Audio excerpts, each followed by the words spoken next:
All right. Hello, everybody. Welcome to WNBA 365. And let's get right to it. WNBA finals are over. Los Angeles Sparks are your 2016 WNBA champions, beating the Minnesota Lynx by a score that couldn't be closer, 77-76. The hangout's full of happy Sparks fans tonight and an apathetic Stars fan. So, Sparks fans, how's it going? How are you feeling? Eh, eh, eh, eh, eh, eh. Oh, that's how I'm feeling. That's how I'm feeling. Feeling great. I'm feeling happy. All right. That makes at least two of us. Okay. So what I wanted to just talk about tonight, again, I missed most of the game, unfortunately, because grad school is terrible and they like to schedule long night classes. So what I'm going to do here is just go on a little spiel and then maybe open the floor to some discussion among the Happy Sparks fans in this hangout. Just one thing I wanted to kind of recap is that I think these finals are mostly going to be about Candace Parker. That's what the story is going to be about. Because heading in, I think she's always kind of been that player who I don't want to say is disrespected, but she doesn't get a lot of credit because of the the rings argument. She's never won a championship, and then this has been a pretty trying year for her, relatively speaking. Getting left off the Olympic team, getting left off the All WNBA first and All WNBA second teams. But guys, what does it mean for Candace Parker? She wins her first championship, Los Angeles Sparks' first title since 2002, and she wins Finals MVP. The only award that really matters, right? Right? Hello? Yeah. I'm having difficulties. Oh no. Who was that question for? Was that for me or Reagan? For anybody. Well, you can just start with you if you want. Oh man, are y'all sure y'all want to start with me? Because I'm excited to the point where I may end up having a Reagan moment where you say a word that's not very appropriate. But no, I mean honestly, I think yes, for a lot of people, this finals will be about Candace, and she deserves it. But for me, it's for Elena Beard. I mean, I think Elena Beard has been through so much. I think Elena Beard has through her career been so many injuries. The doctors told her she'd never be able to play again. I think this one's for her. I mean, yeah, Candace and everybody else deserved it. They played well. They played their hearts out. But Elena Beard is the one who I really, really, really wanted to see get that ring, and she got it. And it was emotional. I mean, I didn't shed any tears because, I'm a thug like that, and us thugs don't share tears. But, the tear definitely be for Elena Beard. I mean, watching what she's been through and her story and the injuries, man, it's just, I'm so happy for them. I'm happy for all of them, but it's a great moment. That's a pretty good audible. I wanted to talk about Candace Parker a little bit. Reagan, what do you think about this for Elena Beard? She's been stricken by injuries throughout her career, really devastating injuries. She was a star player in her heyday, but when she got to LA, it's kind of like almost she had kind of a rebirth for her career, especially this season. She's in amazing shape, and she really showed that she's more than just a defensive stopper in this series, I think.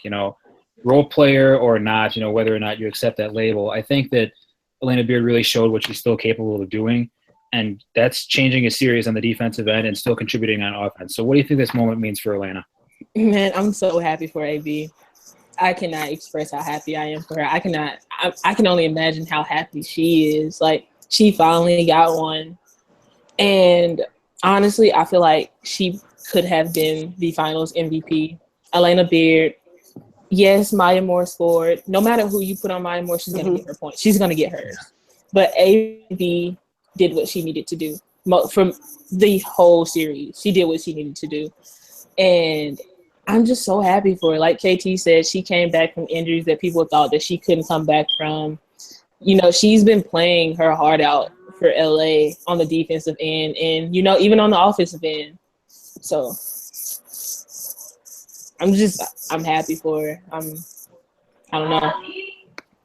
Marquez, one of my friends I'm following, he made a good point. He said that AB was so good on defense, they put her on the ball, and she ruined a lot of Minnesota's sets because she was able to just wreak havoc on ball defense, and that's not something you really see a lot of WNBA players capable of doing. So I'll ask you this: who do you think LA's most important player was in this series?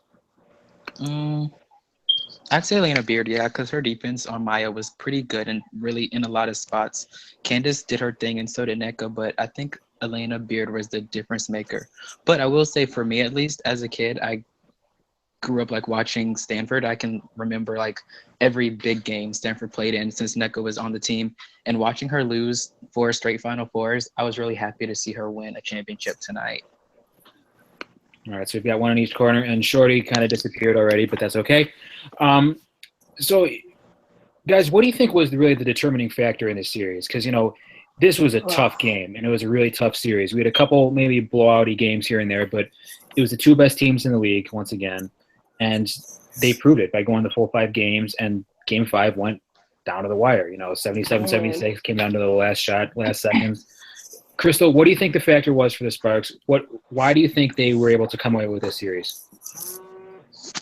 I don't want to go generic and cliche and do the whole. They wanted it more because Minnesota clearly wanted it. They never let up. They never, even though they have 3, they never was a team that's like, oh, we have 3, so we don't want this one. But I would say LA pulled together because, team probably might be the first team in a while that's actually liked each other.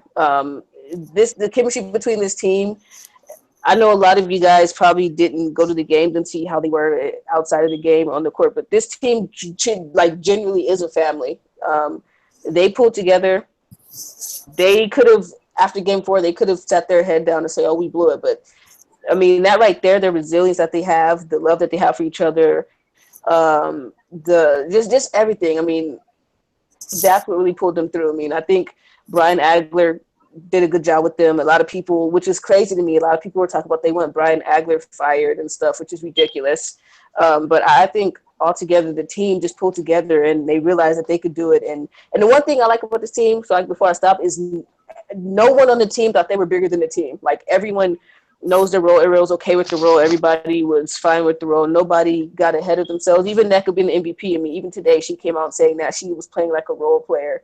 What MVP does that? What MVP and lets her team do her thing, even though she came up big? So I'll definitely just have to say, them pulling through is what ultimately got them to win. And, I think what you bring up a good point. You say, well, they wanted it more. Yes, that's kind of a cliche, kind of a generic answer, but you look back at the hustle stats, offensive rebounds tonight, LA 14, Minnesota 6. That's been a key part of this series. Minnesota is the better rebounding team. We've gone over this before. As Crystal says, the Sparks are allergic to rebounding. But what happens, we see the game, it's won on an offensive rebound, right? So definitely kudos to the Sparks for that. But Reagan, we'll pass it over to you. How are the Sparks able to come away with this series and, most importantly, Game 5 on the road? Well, I'm going to piggyback off of Crystal for a minute. After Game 4, they said that Magic came in the locker room and, he gave a little speech. And I think that speaks towards the family aspect of the team and how much he believed in them. And, just having someone believe in you, that's big. That makes you not want to let them down. It makes you not want to let anyone down. And so having that little talk, I think that really pushed them in Game 5. And also, I'm going to be cliche here. They wanted it more. It's really nothing. It's nothing else that you can really say. They out-hustled Minnesota. They rebound better than Minnesota. And they even played through the refs. I know the refs hadn't been great this whole series, but they played through it. They didn't complain. They just kept playing. And once someone did complain, another teammate went up to them and was like, cut it out. We're not going to do that this game. So they just kept playing, and they did what they knew that they could do. All right, I like that. Marquez, we're going to go to you on this one then. As kind of a neutral third party, could we call you that tonight? Yeah. Okay, good. Yeah, all right.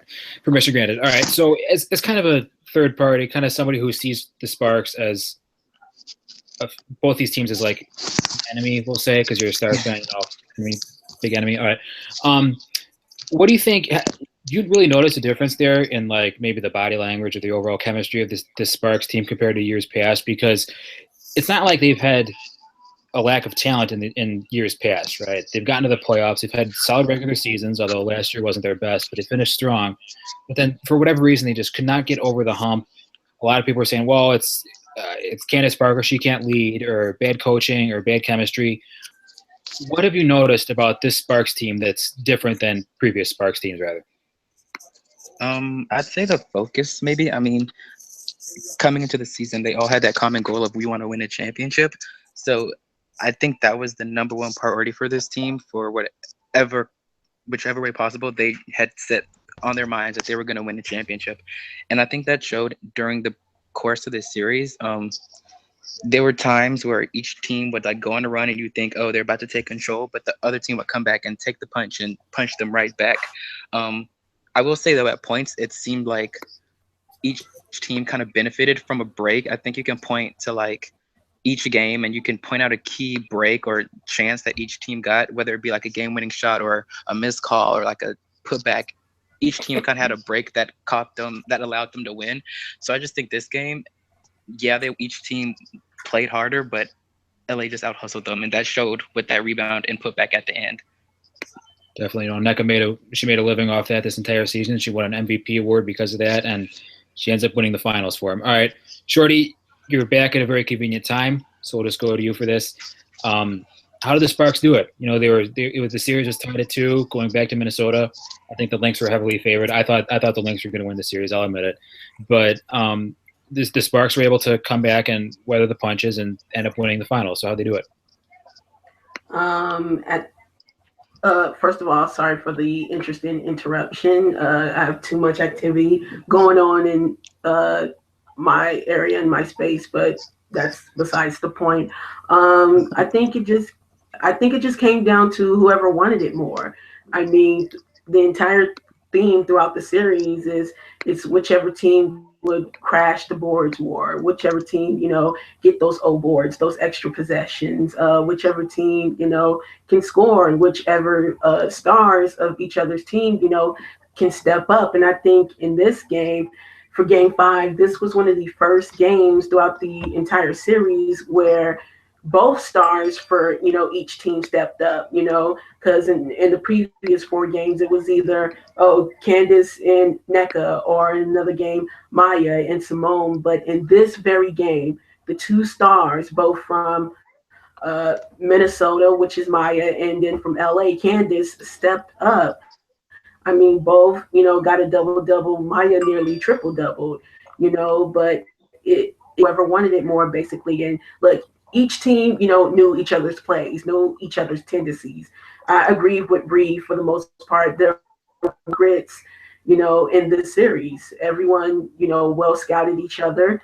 They all knew each other, and it just came down to who executed, the right plays at the right time and who wanted it more. And when it comes to this game, I mean, the rebounding disparity. LA, not known for a rebounding team, out-rebounded the Lynx, 33-27, 14-6 on the O board. So I think that was one of the biggest difference makers in Game 5. All right, very good stuff. And we have 8 viewers right now. 8 viewers. Oh, my God. Thank you all so much. This is such a proud moment. Like, you don't know how happy I am for that.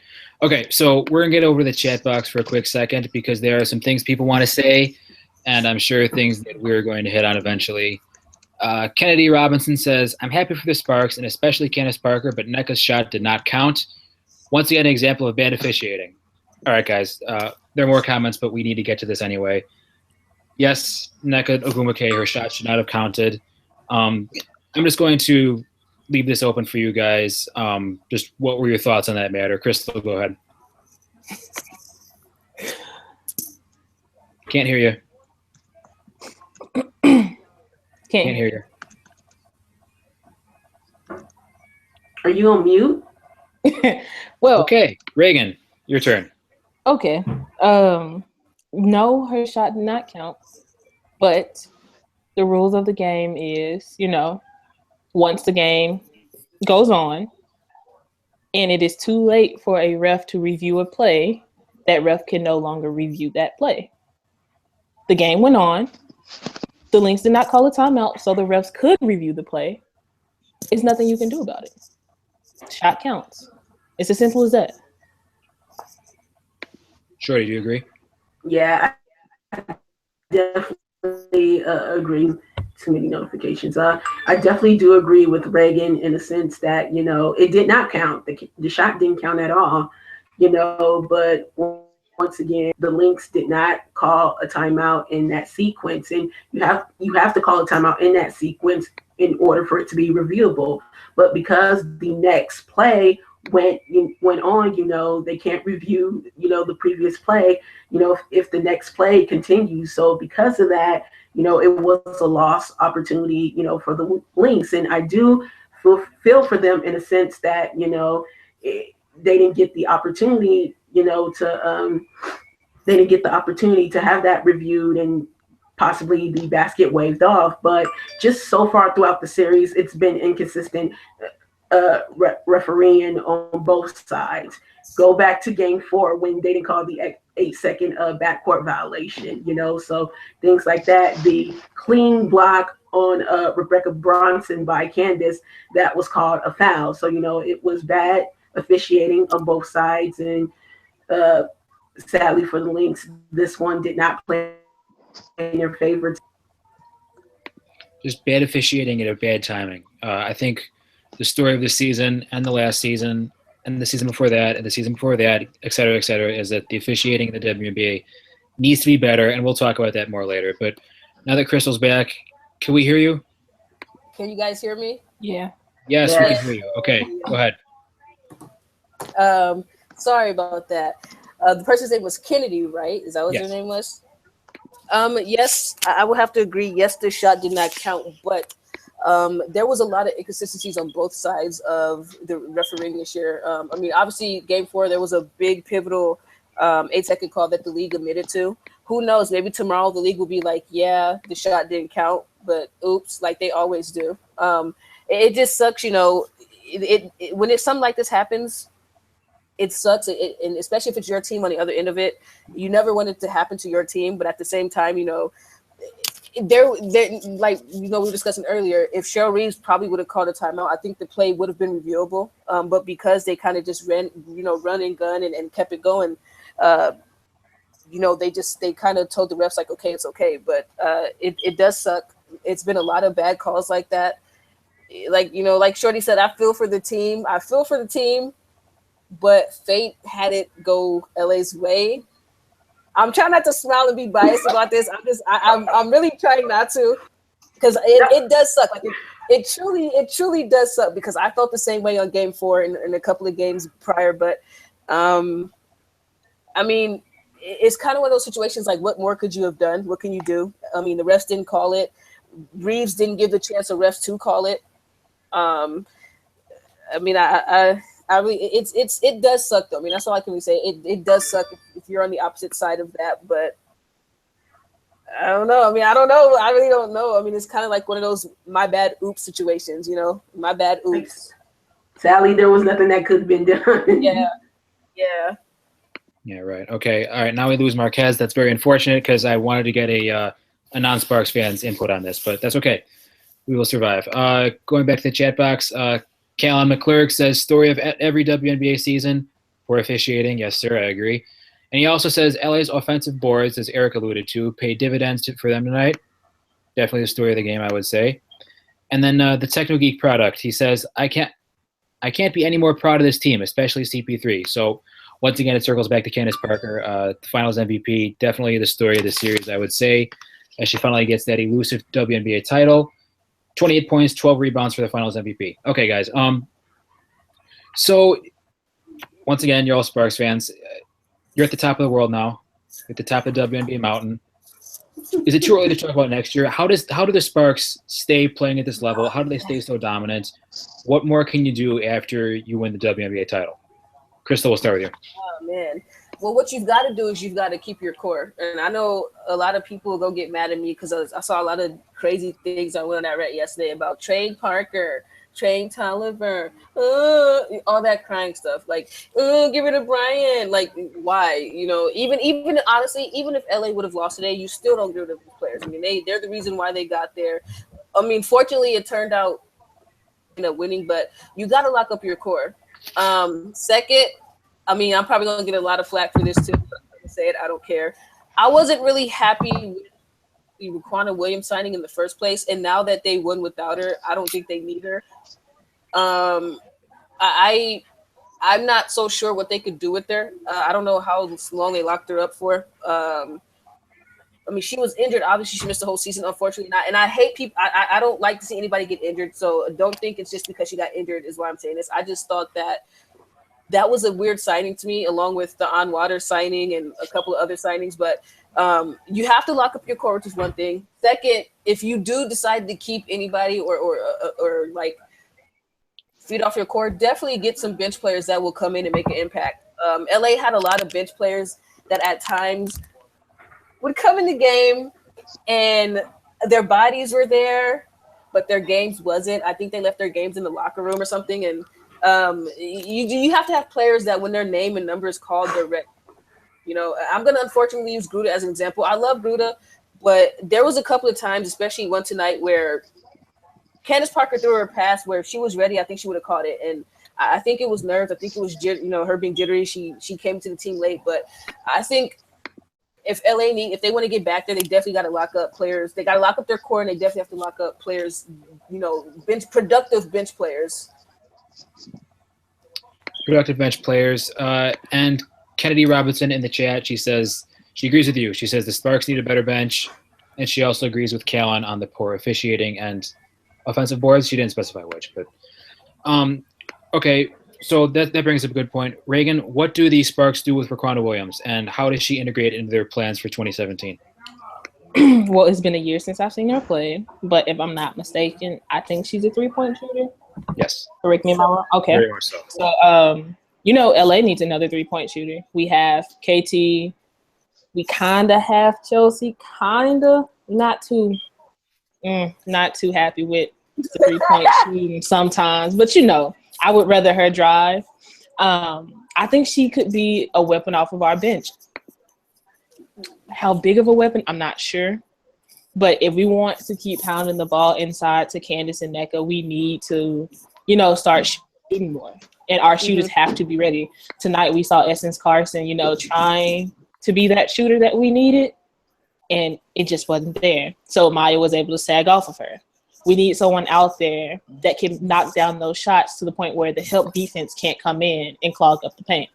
So I think she could be a weapon off the bench. Okay. All right. Good points. All right. Marquez is back with us, so we're just going to backpedal a little bit. Welcome back, sir. Getting right to it. What do you think about that missed call? Well, like I said earlier, it's just a break that LA caught because they couldn't do anything about it. Like Minnesota got the break in game 4, LA got one here, so it's really not much you can complain about, in my opinion.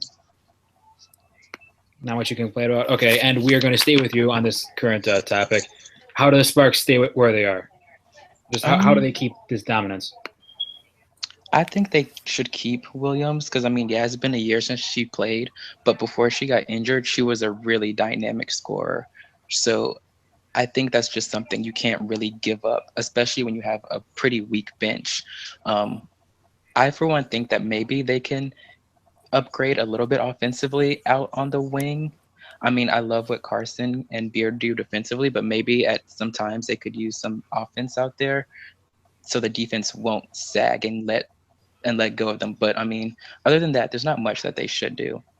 Well, Raquanda Williams would be your upgrade on the wing, right? That girl can score. Yeah. So, Shorty, what do you think about that? Do you agree?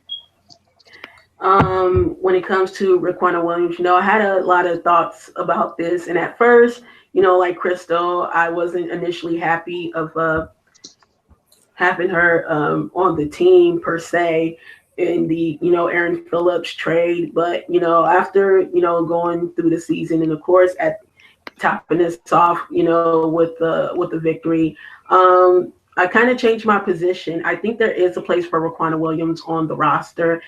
And, in place of her, they can actually move Anna Dopovich, to be honest, because Marquez, yes, they can, move her because throughout this season, Brian Agler has used her at the 1, and that is not her strength. She is a 2-3, guard forward, and that was why she was so successful, last year, at least, because at the 2, in three spots. Her, and your slow play, of her bringing up the ball, because that is not her strength. And if he's going to play her out of position, then I feel like she shouldn't be on the roster. And you can remove her and add Williams and just imagine Williams, Gray as a 1-2 punch. I mean, you think Gray is something now. Imagine her and Williams, man. That's going to be some dynamic scoring and offense, as we've talked about, off the bench. But that means you're going to have more Christy Tolliver at the one. Are you okay with that?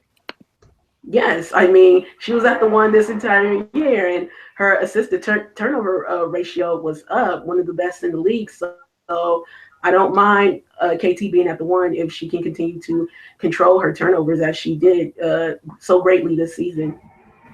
All right, fair enough. We have a comment regarding the missed call on Nneka Ogwumike's shot. Kayla at Kezukoya says, the shot clock reset to 24 instead of 14 and then quickly switched to 13. I think it still would have been a shot clock violation. Not sure if a full second passed, but who knows and who cares now? Shrug emoji. Okay, thank you very much for the input. So, guys, on the other end, we have the Minnesota Lynx. So close, but did not win their fourth title in like 6 years or whatever it is. It's a ridiculous amount of success. How do they bounce back from this? What's the plan for the Lynx going forward, Crystal? I mean, they're such a great team. I honestly, even though people probably think I'm a Lynx hater, I don't hate the team. I was just tired of seeing them, and that was the honest to God truth. They're such a good team. You don't really do much. They locked up Simone Augustus. They have Maya Moore they have Waylon locked. I mean, they have their core. If anything, I would say probably get a little bit more, just a tad bit, not a lot, just a tad bit more bench production. But honestly, don't do anything. I mean, the team was good. They get to the finals almost every year. That lets you know that you have something good going. Why change it? If it's not broke, don't fix it. You're just going to make it worse. So I honestly don't think they need much of anything. They were so close. I mean, lost by 1 point. There's nothing that you really need to fix in Minnesota. They're a great team. They're an honest to God great team. And by the way, shout out to Lindsay Whalen for giving Nneka Ogwumike and the Sparks respect for winning the game. That especially to lose in that way, that's very hard. I've been on both ends of that and know how that feels. So you have to give Whalen some respect for that, being really classy about that. But there's honestly, if I'm the Lynx, I don't change anything. I mean, they're a great team. All right, yeah, and just to accomplish that, accentuate that point rather. Looking at the Twitter timeline right now, the Lynx post-game press conference is happening, and there is not much of that same classiness being shown, we'll say. But that's another story for another time. Reagan, what do you think? What do the Lynx have to do next year to get back to this point? I agree with Crystal. You don't change much. I mean, your team made it to the finals once again. Your team has been making it to the finals. They have a bench. They have their core. I say you keep doing what you're doing, and it can really only go up from here. Kinda. Just a little bit. Kinda. Yeah. All right. So we'll go to Marquez for this one. What do you think what the Lynx have to do? Do you think they can get back here next year? They can, but I mean, I think something that should just be a small concern is just how old that core is. Mm-hmm. I mean, Waylon, I don't want to get anyone's age wrong, but I think she's like 34, 35. Simone's 32, and Sil is 30. Maya still is going to be Maya, but at the same time, if you think about it, at a lot of points this year, Maya really had to do a lot by herself at some point. So I think that should be a little bit of a concern. So I agree that they should try to look into getting just a tad bit more production off the bench, but other than that, it shouldn't be much.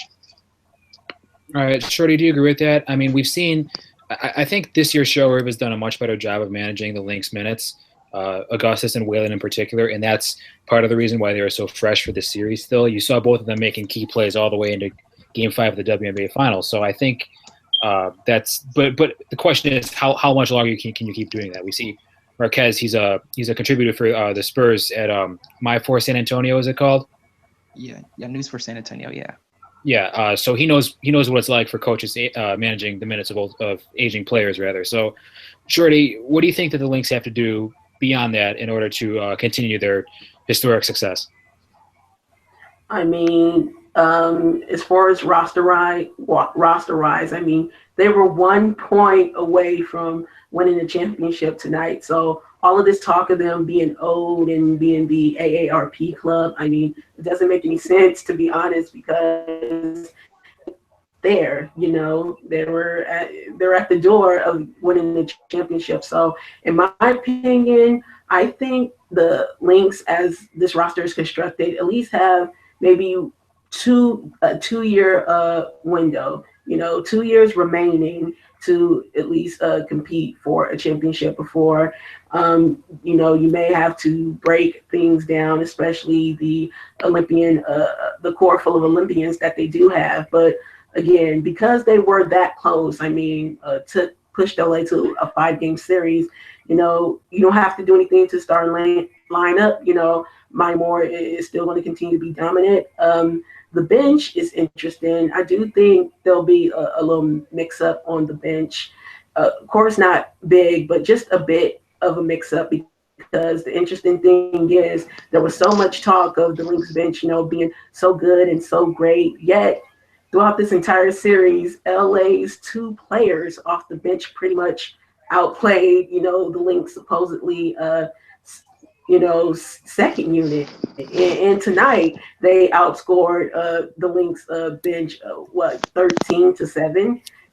So, and we talked about that on a previous show where, LA has those 2 players too, supposedly the Lynx great second unit, but overall they didn't show up in the series. All right, and once again, going back to the chat box, and once again going back to the officiating, Kennedy says, "What made the game more exciting was the foul trouble." Yep, go officials! You did your job. You made the game more exciting. So congratulations. I guess sort of the final point I wanted to hit on, guys, is so this is the first run for the new playoff format in the WNBA, and now that it's over, was it a success? Do you guys think it was a good format? Crystal, what do you think? I think it was a great success. I know people are probably going to be like, "Oh, that's because your team." Because the Sparks won, right? Yeah. Yeah, but honestly, it's not that, because LA could have lost just like how Phoenix lost. LA could have lost just like how Chicago lost. Anything could have happened. I like the way this format is. I will say I probably do wish like the second round was a best out of 3 possibly instead of just one and done. But I liked it. If this is what is going to make the league more competitive, if this is what's going to make teams more competitive and actually have to play and not just just walk their way through a playoff, then I like it. I mean, the ratings for this year's finals are up. The ratings for the league this year was up, and I think they had a lot to do with the format. I mean, yeah, I still wish the league would be promoted more, but that's a different story. But I like it. I like the way the format works out. I like the way it ends up becoming. And if they keep this format up, I think we'll see more great games. And the other reason why I like this format, because it lets you, it definitely shows you who the 2 best teams are. The 2 best teams. Do I agree? Do you agree? I agree. I mean, like she said, it's not because the Sparks won. Don't get me wrong. I'm excited that they won, but the league gave you, well, the league didn't give you. This playoff format gave you the best 2 teams, and the series went to 5 games. What more can you ask? Like she said, the ratings were up this year. The ratings for the playoffs were definitely up, and you got 5 games of nothing but intensity as for the finals. You can't ask for much more, and that was the league's goal with this format. So they got what they wanted. All right, I don't think you can argue with that. But what do you think? Yeah, I pretty much agree with that. Only thing is, I just wish maybe the second round was a little bit longer, because considering teams and fans kind of felt some type of way about it. But other than that, I liked it. All right, very good. Shorty, I'm sure you agree as well. Yes, definitely. Yes, definitely. I agree. The league accomplished in its goal of getting the 2 best teams, throughout the season to meet in the finals. So they definitely accomplished something there. But personally, for me, I still hate the single elimination round, especially for the seeds 3 and 4. You know, I don't like that at all. All right, so there you have it. That's pretty much all I got for you. LA Sparks, congratulations to the team and the fans, all of you here in the Hangout. Congratulations. You know, I think I just want to like give the floor to you guys now because this was your team, this was your season. If there's any final comments you wanted to make about the season, about the game, about your team, anything. Man, ooh, is there? Well, you know, I'm a G, so I'm gonna keep my thug tears away. But there was a lot of, you know, especially where I was watching the watch party, there was a lot of tears tonight. There was a lot of it was amazing to see so many Sparks fans in one place just celebrating and exciting. Man, it's a beautiful thing. I mean, we waited 13, 14 years for this. This is something that they've trained their whole lives for, and to see how hard this group come together. And I mean, last year they were terrible. Last year, I'm just gonna say it is what it is. Like, they were bad last year. Last year, the team looked like they were, you know, having some trouble. They looked like they really weren't clicking. But this year, I mean, I don't know what that organization and Brian Agler did, but whatever they put in the water, they need to keep putting it in the water because it worked. Whatever Wheaties they ate, whatever Gatorade they drank, whatever anything, you know, whatever they did, I mean, it worked, and they got here. And the one thing I will say is this team probably did that the last teams, they actually believed in each other. They believed in themselves. They didn't give up on each other. They played like you're supposed to. I mean, they did all those cliches. And it was just like a movie. I mean, it came to the final basket. I don't know about y'all, but when I was watching that, everything was in slow motion for me. Like, it literally was just in slow motion. Like, there was a point where I started sweating. Like, I got hot, and everything just kind of, it went so smooth. Like, that was like a movie. That's like if you ever watch one of those sports movies, like Remember the Titans or something like that, and the person always wins in slow motion. That's what it felt like. And like I said, it's a proud moment. By the way, if there's anybody listening that's a Sparks fan, the parade is on Monday at 4:00. That threw it in there just in case you guys don't know. But yeah, man, I mean, it was an amazing feeling, and I'm happy to be a part of it. And I think it feels a lot better that they won in many, to be honest. It was amazing, and man, can't wait for next season. All right, Reagan, what do you got? I'm sorry for my roommate.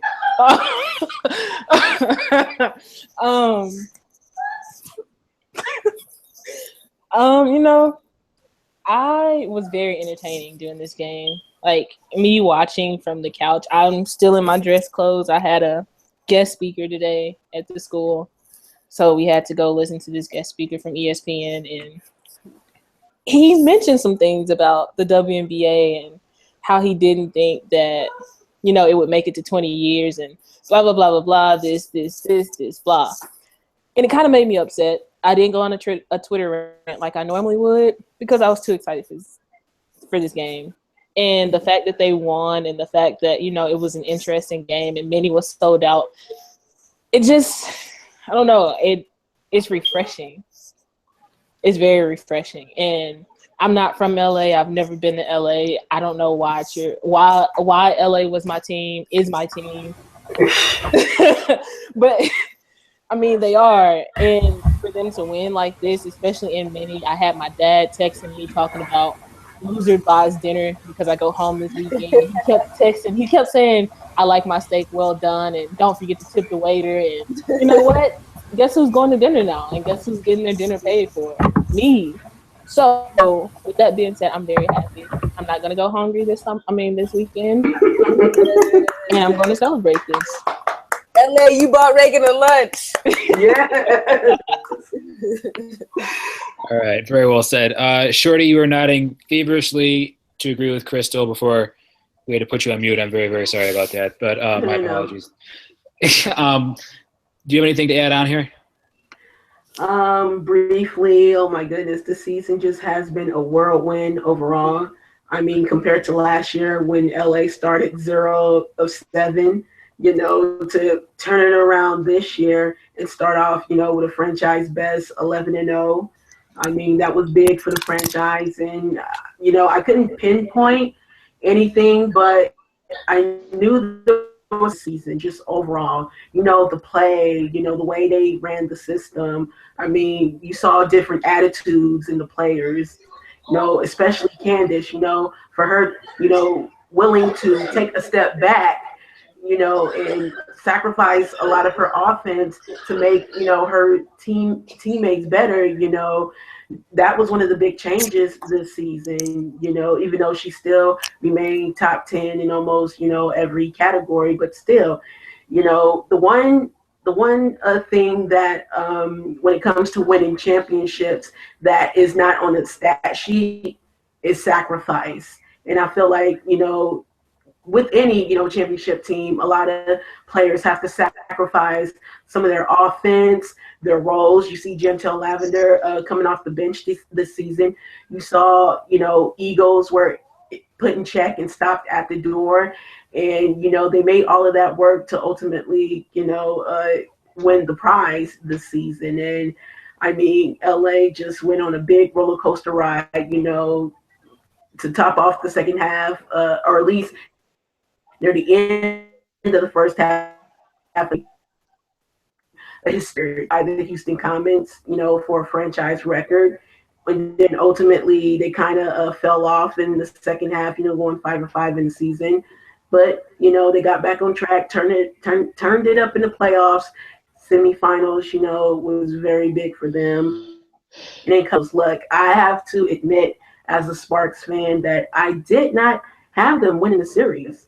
Only because, I thought, Minnesota would come up big, and, I didn't think LA would play out of, their nature to ultimately win the championship. But they did just that. I mean, and that's how you beat Minnesota. You have to play above and beyond to beat them because, like I said, from being old, I mean, they were 1 point away from winning the championship. That's just how good they are. And you have to be on your game. You got to be, you got to bring it, 100% to beat them. And I felt like LA finally did it in Game 5. So props to the team, to everyone, in the Sparks organization. Props to CP finally winning her first championship after so much heartache in the playoffs and so much talk of her being overrated and a failure and things like that. So for her to finally get it done, with the MVP and Nneka Ogwumike, it all came together for them, and I'm really proud, of the LA Sparks. All right, very well said. Kellen McClurg in the chat box says 2 words: Hollywood ending, because they're from LA. All right, Marquez, I haven't forgotten about you. I just saved you for last because you're not actually a Sparks fan. But do you have anything else to say? It's refreshing to have someone other than Minnesota. Oh. I will say that. I mean, that's not like a shade or anything, but I'm just saying.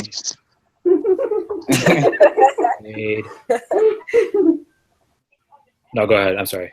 But yeah, it's just refreshing to see something different as opposed to like what it has been, and the way it happened. I remember telling Crystal when that last shot went up, not Nneka's, like Gray's before that, I was like, oh no, that's not good. Like I wasn't expecting that offensive rebound and putback at all. Like when that ball left Gray's hands, I was like, oh no, Minnesota, it's theirs. But then out of nowhere for me, like I just looked and Nneka has the ball. Then she got blocked and I was like, Then she got it again and she put it back in and I was like, at that point I was like screaming because I was like, wow, like I was not expecting that at all, and I wasn't even a fan. So I was really happy with this series. All right, so I think that's it, guys. I mean, I don't think there's anything else to say really, other than Reagan. Do you have something? Can we please talk about this coach's comments? Just please. Go ahead, you have the floor. Okay, so I have a Lynx fan in my mentions saying that, Reeve, whatever her name is, the jacket throwing coach. Yeah, her. Cheryl's Weave. Yeah, her. So I have a fan in my mention saying that, she has a right to complain about the reffing, and she can complain because if the call would have been made, the trophy would have been given to the Lynx, and blah blah blah blah blah blah blah. Hear any Lynx fan complain game 4. I did not hear Brian complain after game 4. He did not. So why does she have the right to complain about a missed call? Wow. In my opinion, that's just not right. Take your L like a G, congratulate us, and move on. Oh, she said take it like a G. It's time to Dragon. next year. You can't dwell on something that you can't change. And if you think about it, you know, it's kind of your fault for not calling the timeout. Yes, you were wasting the timeout, but that would have taken away points from the game and you would have been up. Or I think you would have been up. It doesn't really matter. I mean, like I said, take the L, congratulate us, and move on. Is really nothing else you can say about that. Why do you have to curse on TV about it? It's not. It's not that crucial. It's really not. You know what? Sorry to cut you off. She is the epitome and the visual representation of a lot of Minnesota fans. Not all of their fans are like that. So I'm not saying all of you guys are like that, because I've met some cool ones. But a lot of fans, I mean, come on, you're telling Nneka to go back to Nigeria. You're calling that fan. You're calling, you're calling players. I'm not going to repeat it because it's PG-13, but you're calling players pretty much prostitutes and calling people darkies and stuff. Like, that's not appropriate. But it's like half a person. But you know what the funny thing is like, because before we get off topic, the funny thing is like half of their starting 5 has melanin, and you know it's just funny. Like, yeah, you know, we're all sports fans, and this is kind of like what happened with my rant the last show. We're all sports fans, but like, we don't have to get personal. I mean, come on, don't get personal. Our team has lost before. You didn't hear us last year calling people prostitutes and all this stuff. Like, you got to take it like you take it, and pretty much. I hate to say it, but sore losers, and you know, I don't want them to think that I'm shading Minnesota, because I'm not. Like I said, they're a great franchise. They were almost a dynasty if they would have pulled it off. But I mean, their franchise, and I'm not saying you're supposed to be happy to lose, but their franchise from the top to the bottom is built around sore losers. And I'm sorry, Reagan, it was your time. My bad. No, I mean, it's fine. It's fine. You can cut me off, especially because I agree with everything that you just said. But for that fan that likes to block people and call people out their names, I doubt they're listening. But if you are, the fact that you can say you wish someone would die, what kind of person does it? Like, a Jersey Shore reject. Oh, my bad. I think I said his name. It's a game. Like, whether or not people like to say this, I hate when people say this, but in reality, it's just a game. It's a game that neither one of us are playing in. So we really shouldn't be that emotionally attached. I think I said that correctly. If not, oh well, you know what I was saying. But like, no, like it's not that crucial. It's really not. But yeah, I had to get that off about the coach. That was bothering me. Oh, and she should be fined too by the league. She possibly will. Maybe they'll announce it sometime tomorrow. But quickly, I just wanted to add my 2 cents in and just say, you know, I know a lot of, you know, people say, oh, stay classy. But in my opinion, the classiness left after game 2, you know, when Cheryl Reeve called Nneka the biggest flopper in the league, which, you know, I still take issue to that. I mean, she's nowhere near the biggest flopper in the league. And I don't want to say names because that might not be inappropriate, because I could name off a couple of players. But, again, she just started off the name calling, so it got out of control from there. Marquette. Okay. On mute. Or do you have something to say, man, or no? Oh, I'm sorry. Something was going on. I had to go see what was happening. But um, y'all, all this hostility in Minnesota. I don't know. I don't know. Like, I just like y'all are saying, it's just a game. It's not that serious. Like, I've seen plenty L's over the past 2 years, and you don't see me hooping and hollering all on Twitter talking about do this, do that. I hate them. I hate this because it's not that serious. Like Reagan said, take the L and just go to bed. I like the going to bed part. I'm very tired. And I'm a Sky fan. Our season ended eons ago, so it's hard for me to care. But just to end this on a little lighter note, tonight's Game 5 attendance, almost 20,000 people. So if you can say one thing about Lynx fans, good job showing up tonight. Good job showing up for national TV. Cynthia's boys in the mention says, that's what I'm talking about! Exclamation, exclamation, exclamation. And then Chanel at Awkward Butterfly says, wow, I can dislike Minnie all I want, but I love how they support the Lynx. That's how it should be. Mm-hmm. So that's the dedication of the Minnesota faithful, and you'll be seeing them there again next season. Okay, so I think that'll just about do it for tonight. Y'all are probably wondering, those of you who are still watching, 6 viewers still, way to go, thank you very much. What are we doing here from here? Well, it's up to the rest of the panel, to be honest, but I think we're going to be doing a little bit of season recaps for each team like we did last season. That should be fun. Some college basketball discussion. You know, it's going to be a little more difficult, I think, because they're just... Let's go Creighton. Excuse me? I was saying let's go Creighton. I'm just playing. I'm just kidding. Because it's all about Princeton. Let's go Princeton. Woo! Okay, so we talk about college basketball, we talk about Creighton, we talk about Princeton, and all of our favorites here in the chat. But of course, that schedule is to be determined, although we will keep you informed when we do talk about it. So you can follow us at WNBA365 on Twitter, follow us on Facebook, follow us on Instagram. And just thanks for watching. You know, thanks for sticking with us this whole WNBA season. It's been a pleasure interacting with you all.